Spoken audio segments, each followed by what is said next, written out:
Hello, people. We've got to talk. We have got to find the forum. We have got to find a place to where we are talking and having difficult conversations.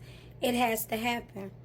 You have to understand, and as men and women, especially black men and women, we've got to have talks.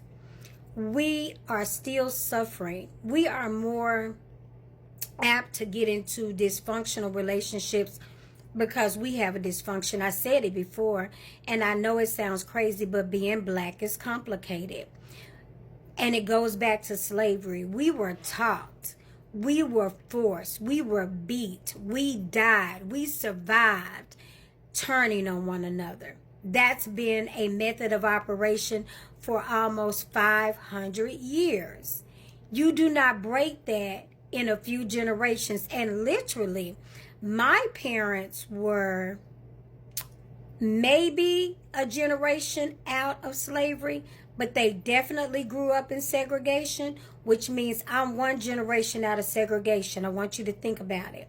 And when you look at it like that, you understand why we still suffer and we still deal with some of the residue of slavery and of the training and of the things that we had to do to survive. So my generation started finding a voice and started doing things different. When I was coming out of high school, they were encouraging us not to just go to HBCUs, but to go to other colleges because we were welcome and we wanted to integrate and we wanted to make a difference. And a lot of us did. Now, we're literally having to go back to the schools that celebrate us and not just the ones that tolerate us. And it's really difficult because you really don't know which one you should do. You want to be able to function in the world. You want to be able to show up and deal with all kind of people because it's beneficial to us. As black women, as black men and women, it's important. There have been studies that proven that some white people never have encounters with black people. They have that option. We do not. I don't care where we go. We do not have that option. So you never know which one. Like, do I send my child to HBCU because I want the education and I want them to learn and I want them to feel empowered and feel proud. But then I also need them to be able to show up in the workplace and deal with both. You just do not know. So when I say being black is complicated, it really is. Now let's fast forward and talk about the men and women. The way we see things, the way things come across, the way they see it versus how we see it and how we look. Once again, if a black woman expresses herself, then she's mouthy. We're saying things and we constantly say things that we do not understand what they mean. Submit does not mean that woman no longer has a voice. It means that the two of you all come together and agree. If she's going to be any kind of a woman, she's going to have an opinion. Because when God put Adam to sleep to make the woman, he did not pull from behind so that she's behind him. He did not pull from in front because she's a front. She's his helpmeet side by side. So that woman is going to have more to offer than just hips, lips, and fingertips. Women, we can be empowered. We can wear things that are cute. We can do all of that. But then we got to make sure that how far do we go? I mean, I'm not going to lie, some of the clothes are so pretty, but there are things I would never wear because I'm like, why do I need to show everything? I will never understand walking around with no underwear and showing everything and saying that's sexy. The sexiest thing to me is a man thinking and having to figure out what he's getting into. So we want respect without showing respect to ourselves. I don't get it. I am all about being empowered and wearing whatever you desire.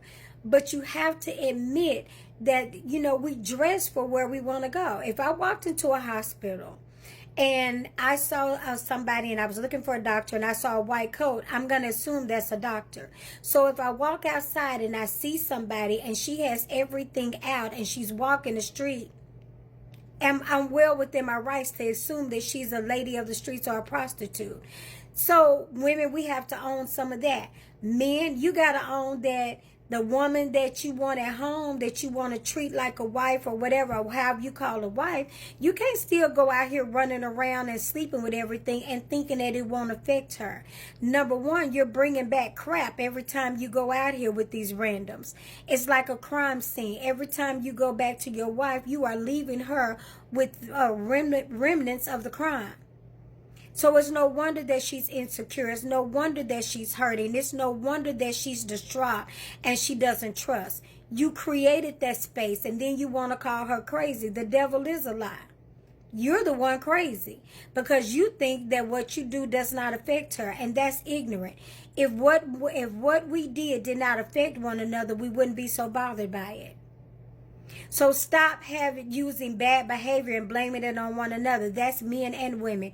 We've got to find a way to talk. We really do. There is something really wrong when men think they have to get to a point that they have to just totally abuse and take over. And the fact that you cannot even be intimate with a woman without all this craziness. I know people do a lot of things and y'all call it freaky or whatever, but I'm telling you, when you do not have any control of discipline over your flesh never stops. It keeps going, it keeps going, and it keeps going. It's just like drugs. The same drug that gets you that initial high will not keep giving you that high. So now you're chasing that high, and you got to start wondering, what am I doing? Am I just chasing the next high, or do I have real legitimate feelings? That's my only thing against porn, because there are things that happen in porn and make it look a certain way that you're never going to get from a real person with a real body, with real feelings that feels a certain way. You've got to be careful. We're entertaining things and thinking it doesn't have an effect on us, and that's not true. We got to have these conversations because we are destroying nations. We are destroying one another. We are destroying our future, and we are leaving our children confused. And you're raising daughters in an atmosphere that you wouldn't want them in. You want them to always be able to say no and to say yes and to decide what they do with their body. But at the same token, we don't want to send a message, women, that it's all about our body, because we have brains. Hello? We got to have some real conversations. That's the only way we're going to grow, and that's the only way we're going to grow together. It's been your girl, Candid with Kim. The conversations have to come, people.